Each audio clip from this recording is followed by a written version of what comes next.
Tonight we're going to make breakfast sausage. And kind of strange to make it at night, but that's when I get to video. Anyway, unlike the stuff you buy in the store, this has no ingredients that you can't pronounce the name of it, except perhaps for the time. That always is a problem for me. But it has a bunch of ingredients. Every one of these cups is going to be holding an ingredient. And that doesn't include the ground pork that we start with. So, we started with 2 teaspoons of brown sugar. Then we're going to do a half a teaspoon of several things. First is garlic powder. Then we're going to do a teaspoon and a half, roughly, of coarse salt. A quarter teaspoon of onion powder. A half a teaspoon of black pepper. A half a teaspoon of white pepper. Now we use the 2 different peppers because they have a slightly different taste profile. Black pepper is harder to begin with, and white pepper has a more earthy flavor, and it kind of isn't hot right away. It does sneak up on you a little bit.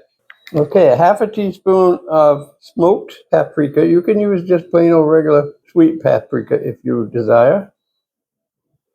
That smells smoked.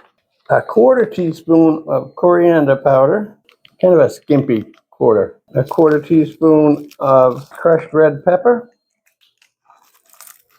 You can go more. You can definitely go more. I'm not that big a fan of hot, but I like the flavor, so I'll give it a little bit. The aforementioned thyme, which I don't know if I'm pronouncing that right or not. I think the H is silent. And then 1.5 teaspoons of rubbed sage. This gives it that kind of classic sausage flavor.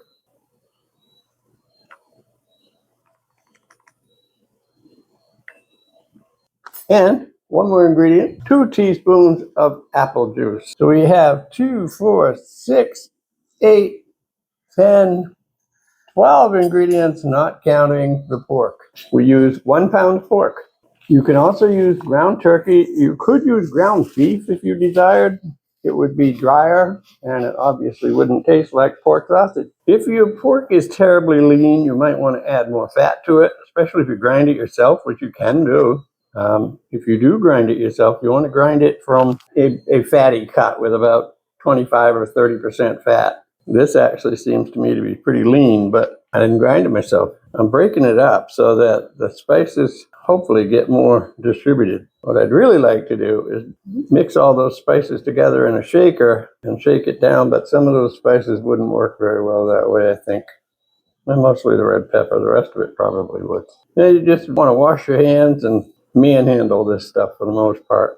And then what I do is I add some of the spices, not all of it, except for that one I accidentally added all of it, and that one, and about half of the apple juice. And I'm going to mix it up a little bit with a fork before I actually get my hand pawing around in it here. It is possible to overmix it, which would result in a tougher texture of the sausage. Okay, now we're going to dump the rest of the spices in, and all of the brown sugar.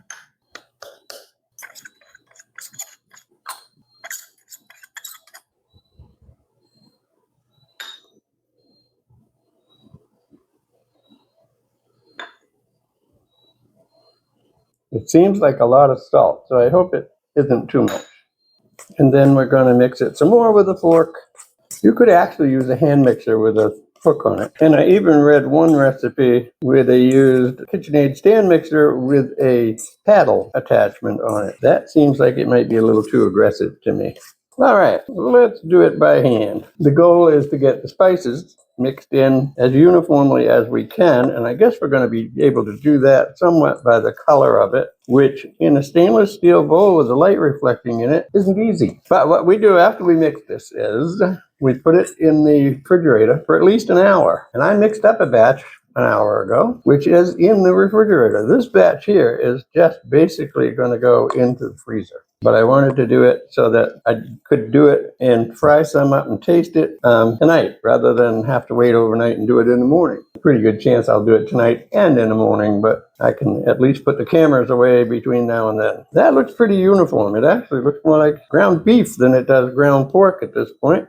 It's darkened up a lot. That's what it looks like. Let me wash my hands. Okay, all right. This is the mix we had in the refrigerator, and I'm going to try to calculate how big a ball we want. I thought I'd try the cookie scoop first, and then we're going to put that in there and flatten it out. I think that's about the size I want. You can make these as round as you are patient enough to do, and that's about as patient as I am right there. I'm going to make 4 of them tonight. I'm trying to get them all pretty much the same thickness, and I'm shooting for like 3/8 of an inch. That's just the number I came up with. I'm not sure what thickness you really want them, but it seems to me that that's appropriate for the size of the patty that I'm making. And there's our raw patties. Probably better if we do it on this cooker, because then you can see what's going on. Okay, I'm going to actually set a timer for this side at about 4 minutes. And then if we have to add more time, we will do that. What we're shooting for is an internal temperature of about 160 degrees. Well, we're almost to 140.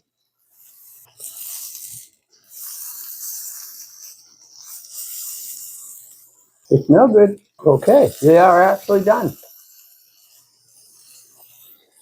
So let me get a plate and obviously a fork. They're very nice looking little sausages. Cooked all the way through. And let's see if it's cooled off enough yet for me to have a bite. They're very good. They don't have the heat I thought they would have with red, black, and white peppers in it. And I can taste the sage quite heavily. My standard question I ask myself, and I ask my wife the same thing. If I got this in a restaurant, would I be happy? And the answer with this is quite. This would be really good for breakfast, and I think I'm going to have some tomorrow morning if I have time. So that's the video. Thanks for watching.